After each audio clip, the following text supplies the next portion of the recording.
Assalamualaikum warahmatullahi wabarakatuh. Nama saya Lydia Putri Anggraini. Di sini saya akan menjelaskan materi tentang passive voice. Passive voice adalah bentuk kalimat dalam bahasa Inggris yang lebih menekankan terlaksananya kegiatan atau peristiwa.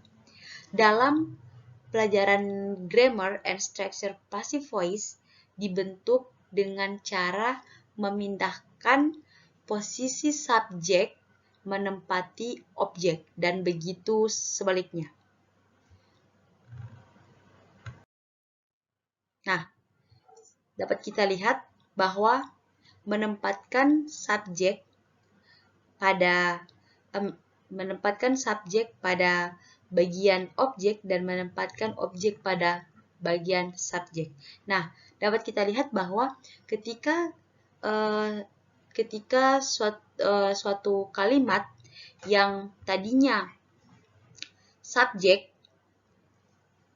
dia akan berubah menjadi objek jika menjadi kalimat pasif.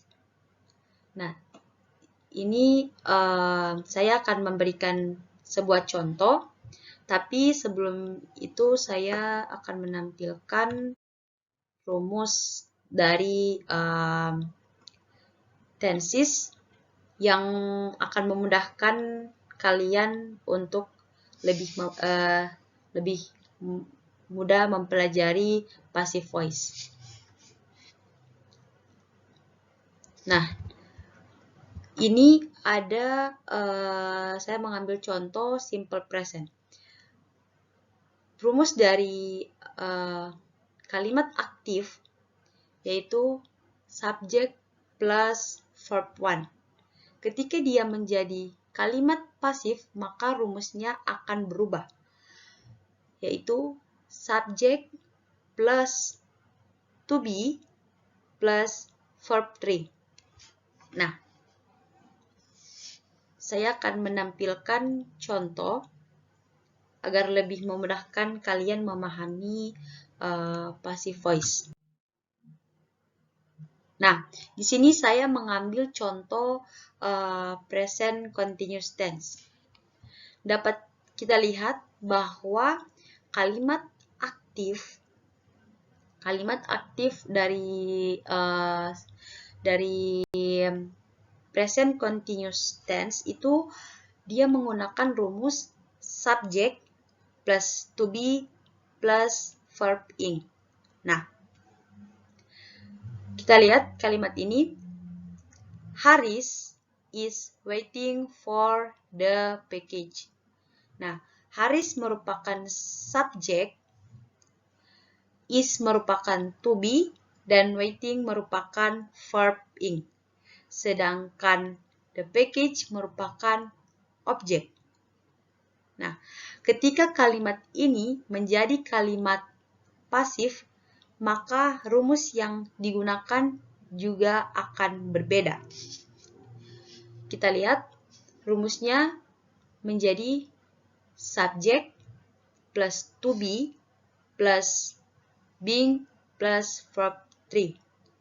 Seperti yang sudah saya katakan pada slide sebelumnya, bahwa yang menjadi objek pada kalimat aktif ketika dia menjadi kalimat pasif itu akan berubah menjadi subjek.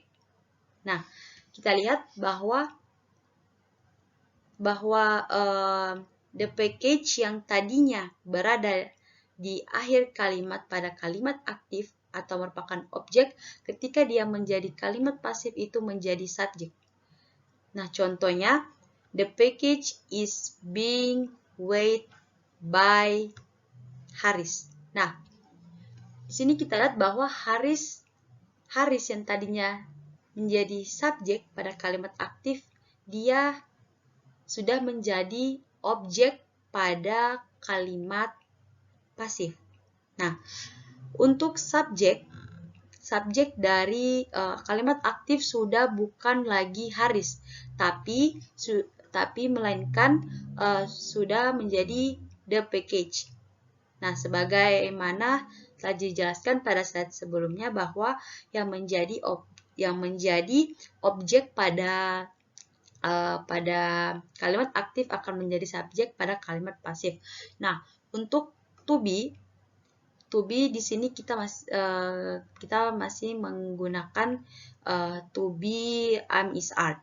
Nah, di sini dapat kita lihat bahwa to be-nya itu kita menggunakan to be is. Sedangkan being merupakan aturan dari rumus present continuous tense pada kalimat passive voice. Nah, ini verb 3 dapat kita lihat bahwa untuk kalimat aktif itu dia menggunakan verb ing. Nah, di sini kita lihat bahwa wait merupakan waiting merupakan verb ing. Nah, jika dia berubah menjadi kalimat pasif, maka dia akan menggunakan verb 3. Dia akan berubah menjadi wait. Nah, untuk kalimat terakhir yaitu Haris. Haris yang tadinya di depan, yang tadinya menjadi subjek pada kalimat aktif, ketika kalimat tersebut berubah menjadi kalimat pasif, maka subjek itu akan menjadi objek pada kalimat pasif. Nah, selanjutnya saya kasih contoh lagi. Nah, di sini ada contoh-contoh sesuai rumus yang telah saya tampilkan pada slide sebelumnya. Di sini saya akan mengambil satu contoh, yaitu saya akan mengambil dua contoh, yaitu simple present dan simple past. Dapat kita lihat pada slide sebelumnya bahwa untuk rumus kalimat aktif pada simple present yaitu subject plus verb 1. Nah, untuk subjek di sini dia I. Nah, untuk verb 1 yaitu make. Ketika kalimat ini berubah menjadi kalimat pasif, maka rumusnya juga akan berubah, yaitu rumusnya subject plus to be plus verb ing. Jika kalian masih bingung, bisa dicek pada slide sebelumnya.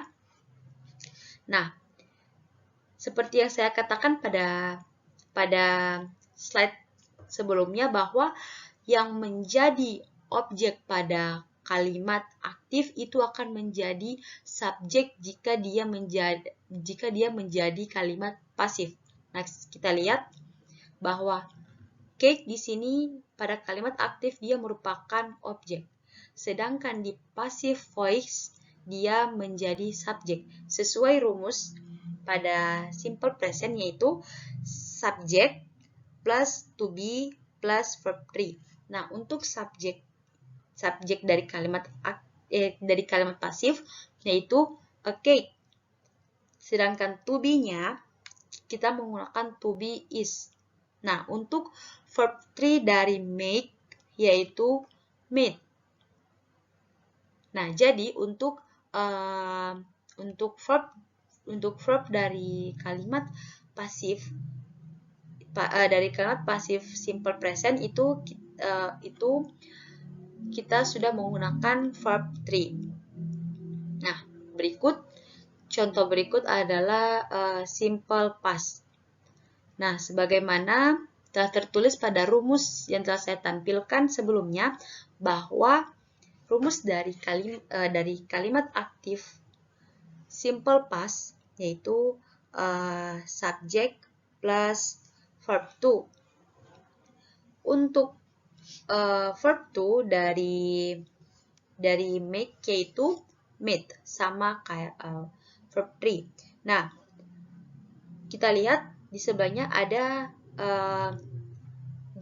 yaitu sudah berubah menjadi kalimat pasif, di mana rumusnya itu subject plus to be plus verb 3.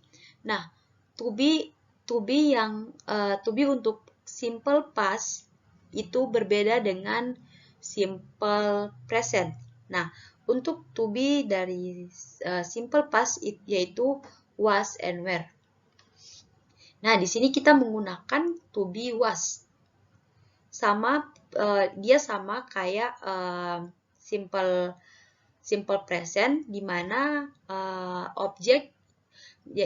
yang menjadi objek pada kalimat aktif dia akan menjadi subjek pada kalimat pasif. Dapat kita lihat bahwa a cake dia menjadi subjek dan was itu merupakan to be dan made merupakan verb 3.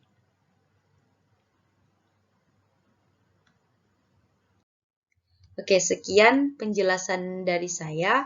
Apabila ada kekurangan, mohon dimaafkan. Di sini saya juga masih sama-sama belajar. Terima kasih. Wassalamualaikum warahmatullahi wabarakatuh.